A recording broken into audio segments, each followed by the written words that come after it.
What's going on, everybody? David here. Today, we're going to talk about how much money has been spent on the American people compared to business. But first off, on this channel, we talk about personal finance for travelers. If that sounds like something interesting to you, please hit that subscribe button. Don't forget to hit the little bell notification so you can get future updates on my videos. So before we get started with the main topic, I want to give you guys a couple of updates. So the first thing I want to talk about, representative payees. So this is the last week of May. This is when direct deposits should be going out for you guys. So be on the lookout for that. So the next thing I want to talk about are the debit cards. So the debit cards should be coming in the mail. So you guys should be looking on the lookout for those, as well as paper checks. Paper checks will be coming in the mail too. So you want to make sure that you check your mail, because these cards, they're going to come in an envelope that's not going to say anything about the Treasury Department or anything like that on it. So you want to make sure that if you get because I get mail all the time where it has like a little card in there, I can feel like there's a card in there. And a lot of those pieces of mail, I just go through it real quick. This is not going to be like anything official from the Treasury Department. My advice to you in the next couple of weeks, when you open your mail up, make sure if you feel that little card inside, open it up, read everything that's on there, and then you can go from there. It should be coming from MetaBank.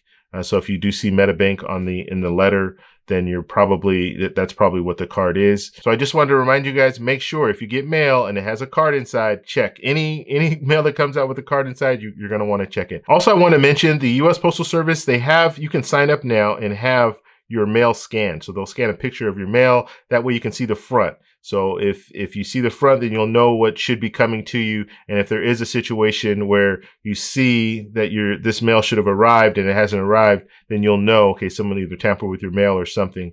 So that's another good thing to know about. Okay, so now we're going to talk about the people versus big business, or business in general. So how much money was allocated for the people? So let's say the stimulus checks and unemployment, compared to how much money went to business in general, PPP, EIDL, all the different programs that were created. So before I do that, right now, down below, just let me know if you think business was more or the people was more. So down below, business people, just put that, and we're going to talk about it right now. So let's go over to the computer. So looking at the computer, I want to talk about the CARES Act. So we're going to look at everything on the CARES Act, but we're focusing mainly on the people versus business. All right, so first thing here, $250 billion. $250 billion, that was for the stimulus checks. All right, $260 billion, that was for unemployment insurance. Now, $377 billion, that was for small business loans. Now understand, some of these business loans are forgivable. So it's a grant. It's like free money. All right. Now we have $500 billion that went for loans for distressed companies. Now, I don't know the difference, but you're still providing loans for distressed companies, and some of that is forgivable as well.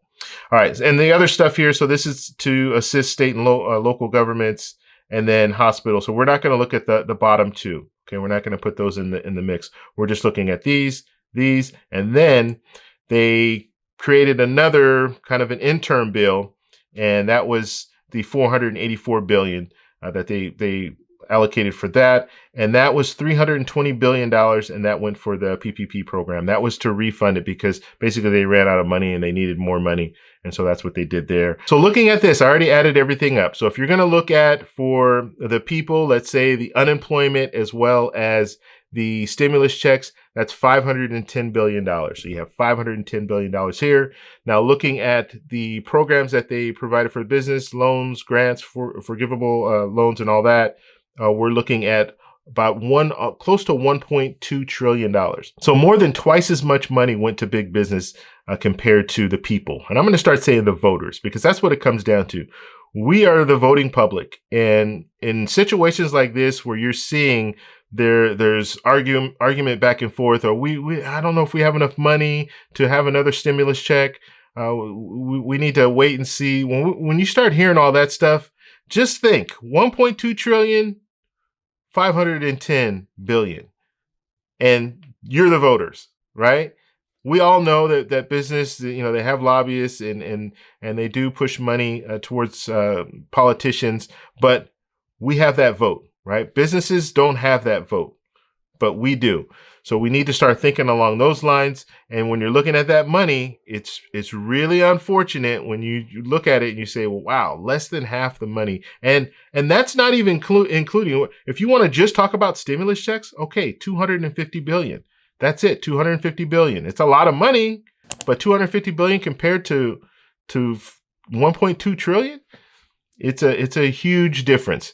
And so when you do hear these politicians start talking about, yeah, we spent a lot of money and we have to kind of wait and see, you really need to think about, okay, are you serious? You gave us a stimulus check. It was $1,200. Thank you very much. You gave us our money back. I appreciate it. But guess what? 250 billion, 1.2 trillion. And it's all your money, really. It's all taxpayer money. That just because they gave 1.2 trillion to businesses, that's all the taxpayer money, right?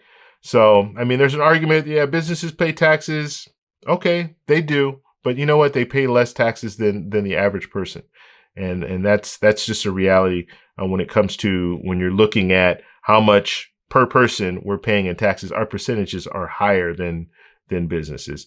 So really, really interesting. I would even go so far as this. And I was just thinking about this plan. I was actually thinking about it like a couple minutes ago. So it's probably not going to come out as fluid as it should. But what if there's a situation where we did get stimulus checks, but then we also had a loan program. So not only do you have loan programs for business, but you also have loan programs like personal loan program, where it's forgivable as long as you use the money for essential items. I think that would be a great idea. So just like the businesses are doing, where they have forgivable loans as long as they spend it for whatever categories they tell them they need to spend it on for their payroll and stuff like that. What about for the American people? We can apply for a loan, and as long as we spend it on essential items, it's forgivable. I think that would work. And the best way that you can do it is the debit cards that they're talking about sending out. Send those out to everyone who applies for that loan, and then allow them they have to use that card in order to see if it's essential or not. Because it's just like, I talk a lot about travel credit cards on my channel, and that's what they do on the travel credit cards. If I use my card, if I go to a restaurant and use my card, they know because of the coding that I went to a restaurant and used that card, and then they will give me a certain amount of points for that. Okay, so that's how the travel credit cards work. Same thing with the debit cards. They can track it. So they'll know what category. If I'm at Walmart, they'll know my purchases, and they'll be able to say, okay, it's essential. They went and purchased food. And as long as you can justify it as being essential, they wouldn't purchase food as opposed to purchasing a brand new TV or something like that. So why not have that type of a program? So you give a stimulus check. So give another $1,200 stimulus check, but then also allow people to get loans if they're really, really in need. Allow them to get the loan and then use it for essential items. I think that could be an option because you're already doing it with big business. Why not do it with the American people as well? But I want to know what you guys think down below. So let me know if that idea is just way off base, and let me know why you think it's way off base. But I'd love to hear your thoughts about it. So I just wanted to put that out there. Just when it comes to the money, there's a huge difference. So businesses are getting a lot of this funding. The people, not so much, right? So that's something that we need to at least let our congresspeople know. Hey, look, you're talking about we don't want to keep spending, but we're spending on big business and spending on business. We're not spending on the people. And the people are the ones that are supporting these businesses, because when we go and purchase things, we support these businesses. That's why the businesses are there. If they did not have customers, they would not be in business. So we should be focusing on the actual people who are funding the businesses. So that's all I have for you guys today. Just wanted to put that out there. If you like this video, please give me a thumbs up. Please subscribe for more, and I'll talk to you in the next one. Bye.